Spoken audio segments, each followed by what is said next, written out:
right, so last on our motivation section is sex. So, why is sex a motivator? From an evolutionary standpoint, obviously, you need to be motivated to have sex because that results in procreation. The hypothalamus provides or plays an important role in motivated behaviors, including sex, also eating, which we just talked about. And they found that damage to the amygdala and nucleus accumbens, which are all in the limbic system there, lead to a decrease in motivation for sex. And they do this mostly in rats. You can see over here, maybe you can't see it, but I guess it's supposed to represent it, that a male rat who cannot engage in sexual behavior still looks for receptive females, suggesting that the ability to engage in sex and the motivation to do so are mediated by different systems in the brain. Alright, so the first guy to actually research sex was Dr. Alfred Kinsey, and before the 1940s there was almost no research on sex. He actually looked mostly into sexuality. And although his research was not the best science, it did start a whole new area of research and made it societally appropriate, for people to talk about sexuality, which had heretofore been mostly taboo. Major findings that Kinsey had, first of all, that women are just as interested in sex as men. A lot of times women were seen as kind of like the willing participant, but not the initiator. Also, that masturbation does not lead to health problems. In fact, it can be healthy. Before that, masturbation was really looked down upon as kind of like a sin, for lack of a better word. And also that homosexuality is common. People really, obviously, in the early 1900s and before, didn't see homosexuality as acceptable. And in doing this, Kinsey came up with the Kinsey scale, which basically helped to define sexual orientation along a spectrum. So a 0 was exclusively heterosexual behavior, a 6 was exclusively homosexual behavior, and then there's kind of like a sliding scale in between.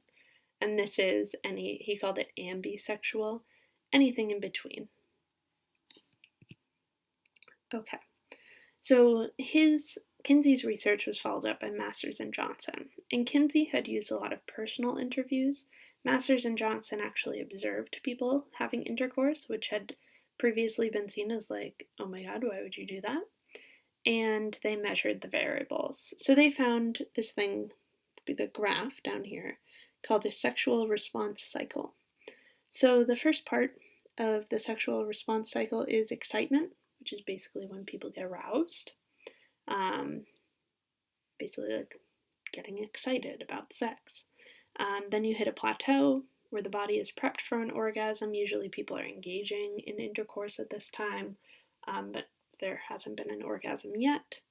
Then 3, there's an orgasm, which is basically a huge release of energy or ejaculation for the man. For the woman, it's more like the energy thing.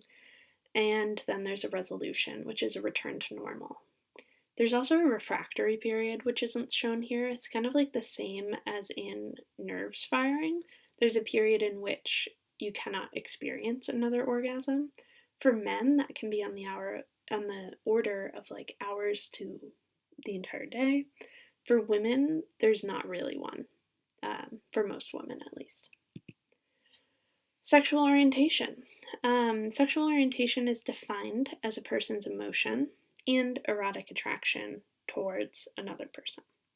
There are many different sexualities. There's heterosexual, which is man and woman, homosexual, which is 2 of the same, bisexual is being attracted to both men and women, pansexual is being attracted to anyone, regardless of gender, and asexual is not being attracted to anyone. This is a genderbread person, and it's a pretty crappy picture that I put there, but basically shows that sex, attraction, and identity are all different things. What causes sexual orientation? This has baffled scientists basically forever. It's hard to say that it's because of nurture, although people would like to blame parents, right, for other people's sexual orientation.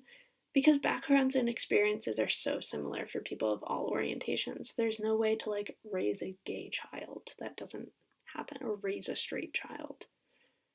Scientists also now say that genes account for at least half of human sexuality variability, so it's not really nurture. You're basically born the way you are. There's also an interesting theory that's coming out called the fraternal birth order effect, which says that older brothers increase the likelihood of homosexuality in younger brothers, which they think is because of the hormones that the mother releases when pregnant, but they don't have any firm research really yet. There's also a lot of misunderstandings about sexual orientation. Basically, what you have to know is that sexual orientation is not a choice. There has been a long history of either lobotomies or conversion therapy and all sorts of terrible crimes against humanity. One of the guys who helped provide science for conversion therapy, Robert Spitzer, has since apologized for he's apologized to the gay community for that gaffe.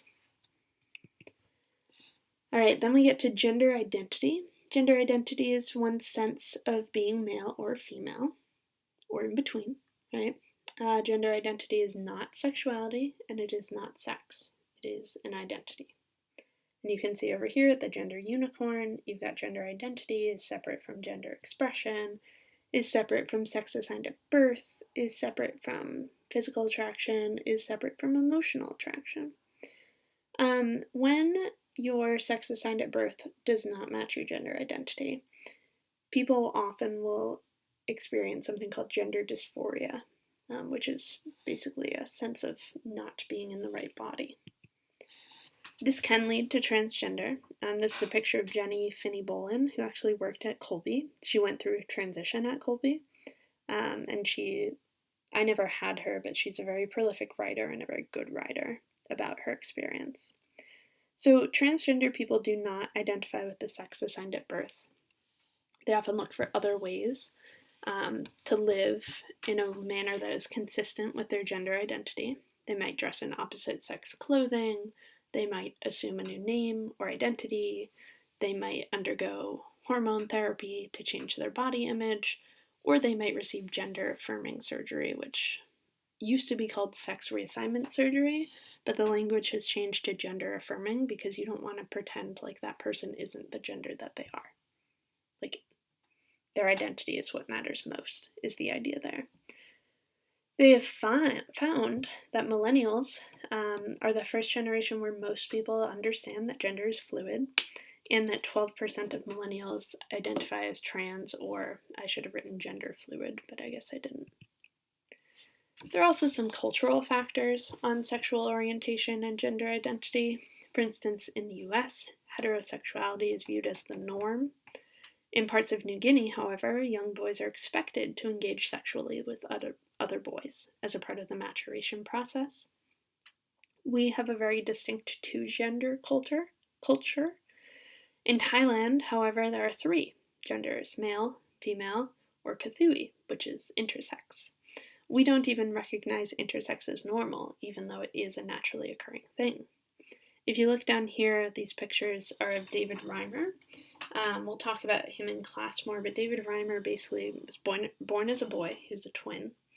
He underwent circumcision, and they botched it, basically accidentally cutting his penis off, and they decided that instead of leaving him to grow up as a boy without his appropriate genitalia, he should be reassigned as a girl.